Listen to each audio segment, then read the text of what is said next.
Hello friends, welcome to my YouTube channel yummy food by Rani. आज बनाने जा रही हूँ आम और कटहल का अचार, वो भी ट्रेडिशनल तरीकों से। यहाँ मैं 1 केजी अचार वाला आम ली हूँ। अचार वाला आम जब भी लीजिए तो खट्टा आम लीजिए, तो उससे अचार ज़्यादा बढ़िया बनेगा। यहाँ पे 750 ग्राम कटहल लिया है। ये छिलका हटा करके 750 ग्राम है। अगर आप चाहें तो इसकी क्वांटिटी बढ़ा या घटा सकते हैं। आम को हमने बाजार से ही कटा करके लिया था, क्योंकि इसमें बढ़िया सख्त गुठली पड़ गया है, तो घर पे कटेगा नहीं। इसे हम क्या किए हैं कि इसे हम धो करके और करीब 2 घंटे के लिए धूप में सुखा दी हूँ, कटहल और आम दोनों को, ताकि इसमें किसी तरह का नमी ना रहे। अगर मैं इसे पहले धो करके काटती तो इतना देर सुखाने की जरूरत नहीं था, लेकिन कटा हुआ आम धोया गया है तो इसमें पानी थोड़ा सा अंदर चला जाता है, तो इसे बढ़िया से सुखाना बहुत जरूरी है। अगर आपके यहाँ धूप नहीं है तो इसे पंखे में 2-3 घंटे जरूर से सुखाइए। अचार बनाते समय इन बातों का ध्यान जरूर रखिए कि इसमें पानी का किसी तरह का अंश नहीं होना चाहिए, नहीं तो अचार खराब हो जाएगा। पे 2 घंटे सूखने के बाद कटहल और आम हल्का नरम पड़ गया है। अचार बनाने के लिए कटहल जब भी लीजिए तो बहुत ज्यादा बीज वाला कटहल नहीं लीजिएगा। तो देखिए इसमें बहुत ज्यादा बीज नहीं है, तो इस तरह का ही कटहल लीजिए तो अचार बढ़िया बनेगी। यहाँ पे थाली छोटा पड़ रहा है, तो मिलाने के लिए हम इसे बड़े बर्तन में शिफ्ट कर दे रहे हैं। अब यहाँ पे हम डालेंगे हल्दी पाउडर। यहाँ पे करीब 2 चम्मच के बराबर नमक डालेंगे। अभी थोड़ा नमक का इस्तेमाल करेंगे, फिर बाद में और नमक डालेंगे। अब यहाँ पे हम थोड़ा सा तेल डालेंगे। ये सरसों का तेल है। यहाँ पे हल्दी को अच्छे से कटहल और आम में चिपकने के लिए थोड़ा सा तेल का इस्तेमाल की हूँ। यहाँ पे मैं पानी नहीं डाली हूँ, क्योंकि हमने इसे 2 घंटे धूप में सुखा लिया है, तो पानी डालने से हो सकता है कि अचार खराब हो जाए। यहाँ पे हल्दी और नमक को बढ़िया से मिला लिए हैं। मैंने यहाँ पे कटहल के साथ आम का कॉम्बिनेशन इसीलिए चुना है कि केवल कटहल का अचार जब बनाइएगा तो उसमें आमचूर का इस्तेमाल करना पड़ेगा, लेकिन यहाँ पे खटास के लिए किसी तरह का हम आमचूर या विनेगर का इस्तेमाल नहीं करेंगे, क्योंकि आम बहुत ज़्यादा खट्टा है। तो इसके साथ जब कटहल जाएगा तो यह आसानी से पक जाता है और कम टाइम में बन करके तैयार हो जाता है अचार।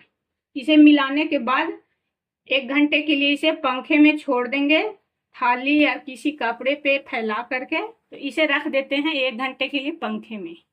आम और कटहल पंखे में 1 घंटा के लिए रख दी सूखने के लिए। तब तक इधर हम मसाला रोस्ट कर लेते हैं। तो इसके लिए हमने करीब 50 ग्राम धनिया लिया है।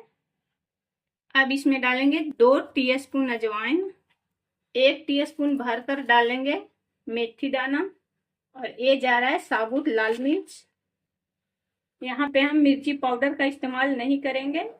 इसे भी हम कुछ देर मसालों के साथ रोस्ट कर लेंगे, जिससे कि अचार में स्वाद और कई गुना बढ़ जाएगा।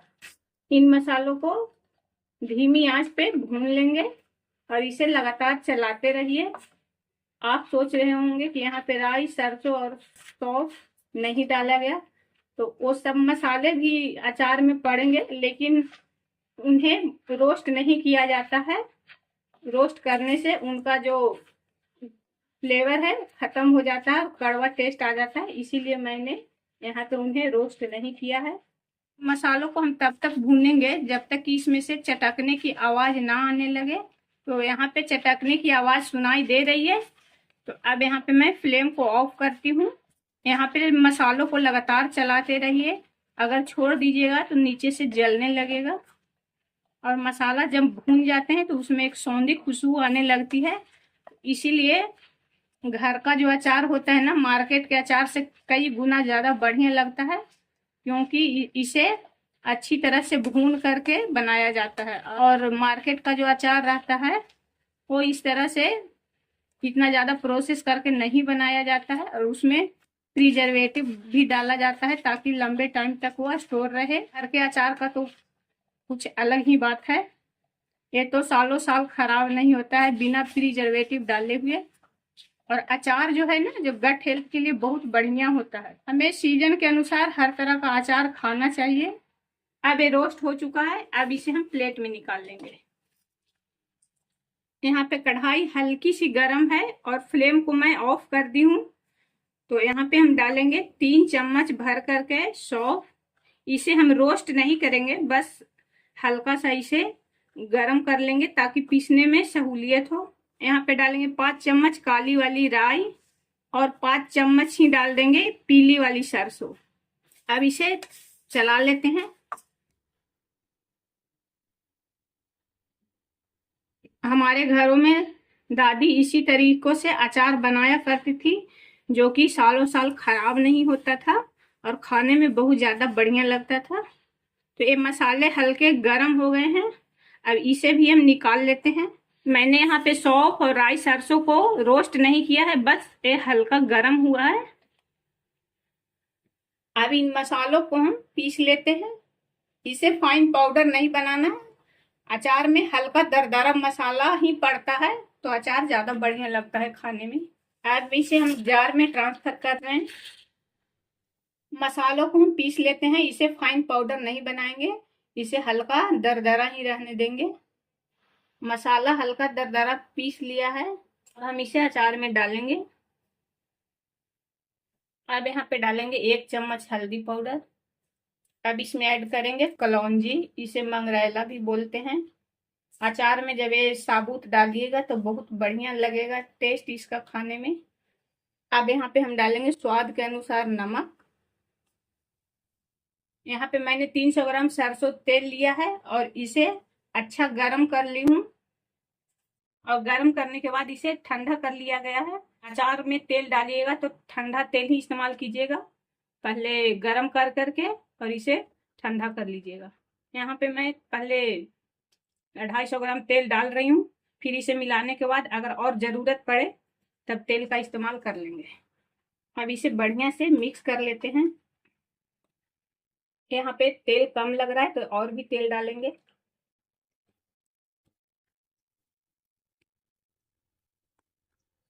अचार को डब्बे में डालने से पहले एक बार चेक करके देख लीजिए कि इसमें नमक और मिर्ची बराबर मात्रा में पड़ा हुआ है कि नहीं। अगर आपको कम लग रहा है तो यहाँ पे और भी नमक और मिर्ची ऐड कर सकते हैं। हमने यहाँ पे कांच का कंटेनर लिया है और इसे अच्छी तरह से धो करके और करीब 2 घंटे के लिए धूप में सुखा ली हूँ, जिससे कि इसके अंदर किसी तरह का नमी ना रहे। अगर इसमें जरा सा भी पानी का मात्रा रहेगा तो अचार को ये खराब कर देगा। इन बातों का ध्यान रखिएगा। अब हम इसे कंटेनर में डाल देंगे। अचार बनाते समय कुछ सावधानियां बरतनी पड़ती है। अगर इस तरह पूरी टिप्स और ट्रिक को फॉलो कीजिएगा तो आपका अचार भी खराब नहीं होगा और सालों साल तक चलेगा। अचार तो हर किसी को पसंद आता है और जिस खाने पे जाता है उसका रंगत ही बदल डालता है। अभी तो गर्मी का सीजन है और मार्केट में बिल्कुल फ्रेश आम और कटहल करेले सारे चीज मिल रहे हैं, तो इसे जरूर से बनाइए। हमने अचार को कंटेनर में डाल दिया है। अब इसमें हम तेल डालेंगे। हमने तेल को गर्म करके और ठंडा कर लिया है।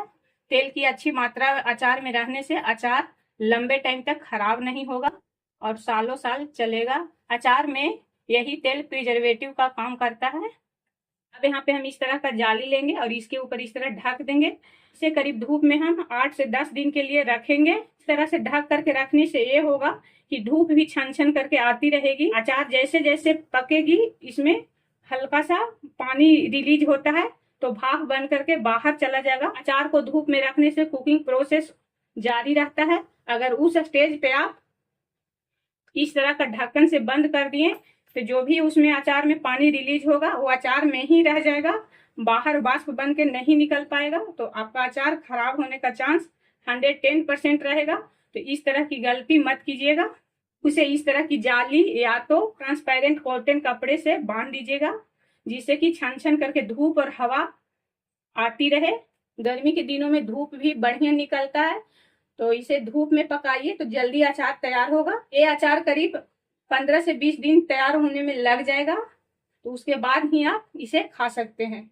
क्योंकि कटहल है इसमें डाला हुआ तो कटहल थोड़ा सा पकने में टाइम लगता है और हमने यहाँ पे कटहल को उबाल करके नहीं बनाया है। अगर आप उबाल करके बनाइएगा तो लंबे टाइम तक स्टोर उसे नहीं कर सकते हैं, लेकिन इस तरह अचार बनाइएगा तो लंबे टाइम तक आप स्टोर करके इंजॉय कर सकते हैं। हाँ, अगर चैनल पे नए हैं तो चैनल को सब्सक्राइब कर लीजिए, वीडियो को लाइक एंड शेयर कीजिए। Thank you for watching video.